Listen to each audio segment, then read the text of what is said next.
What it do, fam? It's your boy King D. Um, Back with another video. If you're new to this channel, hit the subscribe button. If you're not new, then you know what this channel's about to do. I know I said I wasn't going to, be on social media. Um, this week I was going to be off, but, I'm still, going to be off, but I had to do this particular story because it hit home. I mean, this is story of 7-year-old Jerome Coleman Jr., who was was killed by a hit and run driver, a drunk driver.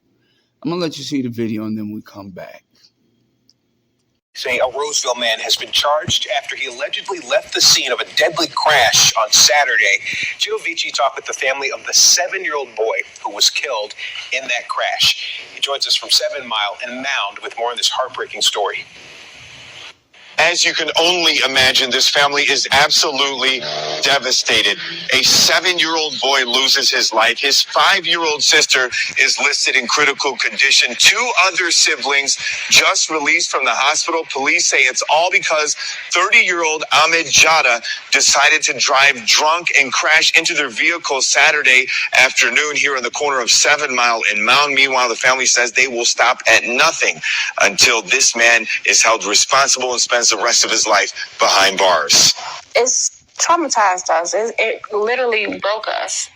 Our family has broken and we don't know how we're going to move forward from this. Joanna Griffin says her family is asking why her young nephew, 7-year-old Jerome Coleman Jr., had to be taken from them. And he really, really traumatized our whole family. Just by, he's only been with us for 7 years, but I mean, he brightened our day so much. Police say this man, 30-year-old Ahmed Jada, was drunk twice the legal limit and speeding on Saturday afternoon before crashing into a vehicle carrying Jerome Coleman Jr. and his 5-year-old sister, Kieri, and their older siblings, 21 and 23 years old. Jerome Jr. was pronounced dead at the scene. Kieri is in the hospital in critical condition. She has skull fracture. She has bleeding on the brain, and she has a broken shoulder blade. Her clavicle bone right here is broken. Kieri is expected to survive, but doctors say she has a long road to recovery. Meanwhile, Griffin watched Jada's arraignment yesterday, where he was charged with driving intoxicated causing death and with 3 counts of driving intoxicated causing injury. Again, police say he fled the scene, turned himself in 2 hours later, and was still drunk twice the legal limit. Griffin says that arraignment was even more traumatizing for her family. And when I saw him on the arraignment, it looked like he just had no remorse at all. No remorse. The family is also planning a special balloon release this Saturday, 4:38 p.m. to remember young Jerome Coleman Jr. right here in the corner of 7 Mile and Mound, the time and location of where that deadly accident happened. And also the family has set up a GoFundMe page under the name Jerome Coleman Jr. to help pay for his funeral expenses. In Detroit, Gino Vici, CBS News, Detroit. Okay, there you have it. This is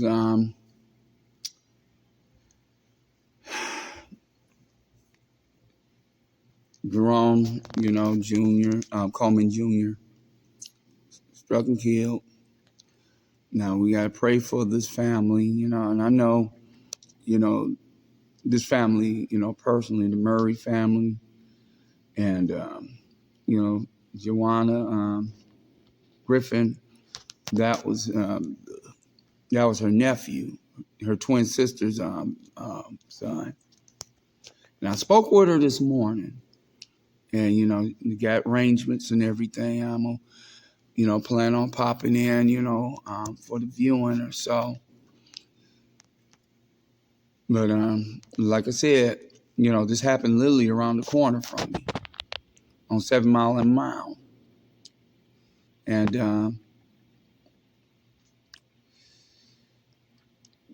I like to say to these people who like to get behind the wheel drunk, don't do it. Because then when this, impacts a whole family. Now, thank God the other 3 survived. They say they're out the hospital now. That's the update I got this morning. You know, when I talked to Miss Griffin myself, you know, when I spoke with, you know, Joanna, and she gave me all the arrangements. But I just want to say this to people that want to get behind the wheel, drinking and driving. When you alter the life of a family, the 7-year-old child should still be here. In no way this family should be trying to bury a child right before Thanksgiving. No way.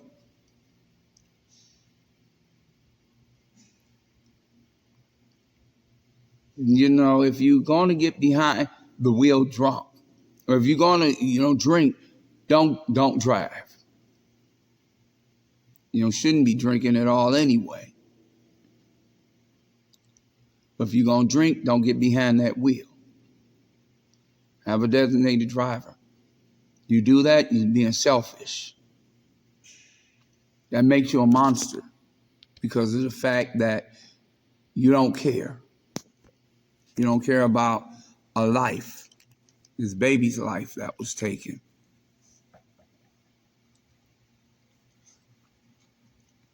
Baby's life cut short.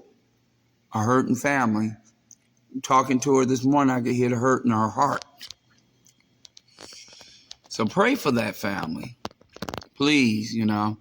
And I'm going to post on here, you know, a flyer if anybody in the Metro Detroit area, you know, like to come and support, you know, the memorial service. It's on the 21st of, you know, which is coming up this week. And the viewing and so on. It'll be on the flyer. I'm going to put it on there.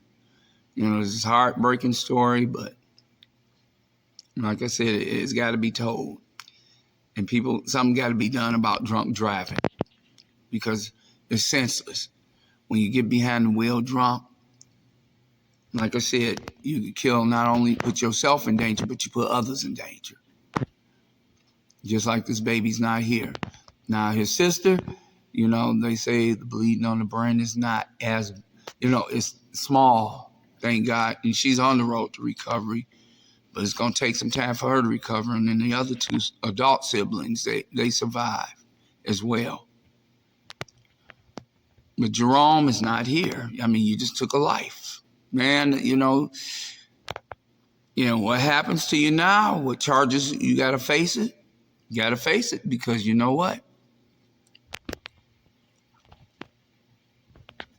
That was your unwise decision, sir. So, just pray for this family, everybody. Keep them lifted up. Continue on to pray their strength as they prepare, you know, for the homegoing of this baby boy. God bless you. Remember, God loves you, and so do I. Nothing you can do about it. Take care of yourself and each other. Till the next video. God bless you. Peace.